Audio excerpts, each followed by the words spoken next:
Hi everybody, Diane A. Ross here, and we're talking about zippets. Remember, zippets are those nice, cute, punctuated little bite-sized ABC messages that we take into a conversation to give us the confidence to speak up and to say what we need to say. So what we do is we share our zippet and then we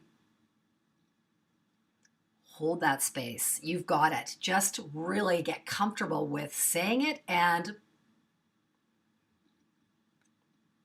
you got it. Silence. Very, very powerful. So let's take some common situations and see how could we apply a zippet to this situation. So imagine you have a coworker, a team player who's perpetually late. And Monday mornings, you always have team meetings. And she usually comes in 10 to 15 minutes late and she's just in a big kerfuffle and she's telling you about her most recent reason or drama around being late. Sometimes it's like the smoothie, she went to make her smoothie and the lid blew off the blender and it went all over the wall, or she got a stain on her best pants, or she found out her fly wouldn't do up, or she forgot her iPhone, or the dog was sick, or her alarm didn't go off. I mean, you've heard it all. And you're starting to worry now because the team is starting to get a little bit frustrated with waiting for her and then having to listen to the drama about whatever it is that's gone on before these meetings start. So you make the decision that you probably should say something, because if you don't, this is going to build and this problem is going to get bigger, which we don't want. So when you think about it, what do you really want to say in a situation like that? If we didn't think there was any consequence and we could just say just give our inside voice, we probably would have something a lot longer than a zip it. We'd say, you know what, Jane, the rest of us figure a way to manage around all these other problems that we have in our life, and we get here on time, and it'd be really great if you could do the same. And we actually don't really feel like listening to all your drama about why you're late. And, clearly not a nice, short, punctuated message at all, and it's going to get her back up big time.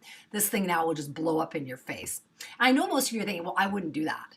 But instead, sometimes we do the more passive aggressive or diplomatic way where, we're looking at our watch, or, we kind of go into the conversation and we're kind of just dancing around it saying, these meetings are really important and everybody's got a lot of stuff on their plate and they've got a lot of things going on. And I think it's really important we make use of everybody's time effectively. And it'd be really helpful, if you could make an effort. I understand things come up to get here on time, and your message is lost in all of it. Number one, she'll go, yeah, no, I'm doing my best.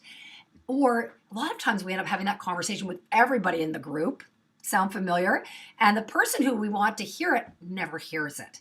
It's kind of like, for those of you who live in British Columbia, when you go on our ferry system, BC Ferries, they're always announcing, please, if you finished eating your lovely, delicious meal, can you please move out of the cafeteria and make room for other patrons? And really what they should be doing is going around to the few people who are on their computer and ask them to leave, but they don't. All right, so we know that doesn't work. So we want a nice, short, snappy ABC message, which is a zip it that we can go in and have in our back pocket to have the confidence for this conversation. So what might we say?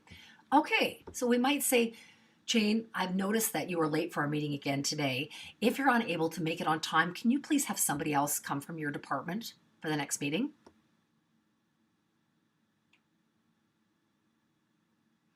Or, Jane, I wanted to talk to you about our Monday morning meetings. I noticed that you were late again today. What I need you to know is we've decided as a group that we're going to start those meetings at 9 a.m. sharp, and we're not going to backtrack. So it really would be great if you could make it here on time. Or, Jane, I understand that things come up from time to time that make it difficult to get here on time, but we need you here at 9 a.m. to start those meetings on time. The bottom line is probably nobody has even confronted Jane about it. People have been looking at their watch, they've been kind of doing this, they've been, showing those signs of irritation, but they haven't actually done anything about it. And once you've said that to Jane, chances are she's probably going to launch into, well, it's not my fault, blah, blah, blah. And that's okay. That's okay, because you've delivered the message, right? And then you can just do what we talked about in skills lab number 1, which is just to shut the duck up while she's having her reaction. And the beautiful part about that nice little cute punctuated zip it, you can just go back and repeat it at the end. I just need you to know, Jane, that we're going to start the meetings at 9 a.m. even if you're not here, and we're not going to be able to backtrack. Or, Jane, I just need you to know that if you can't make it at 9, please send somebody else from your department. Or, Jane, I just wanted you to know the impact for the rest of us when you come late.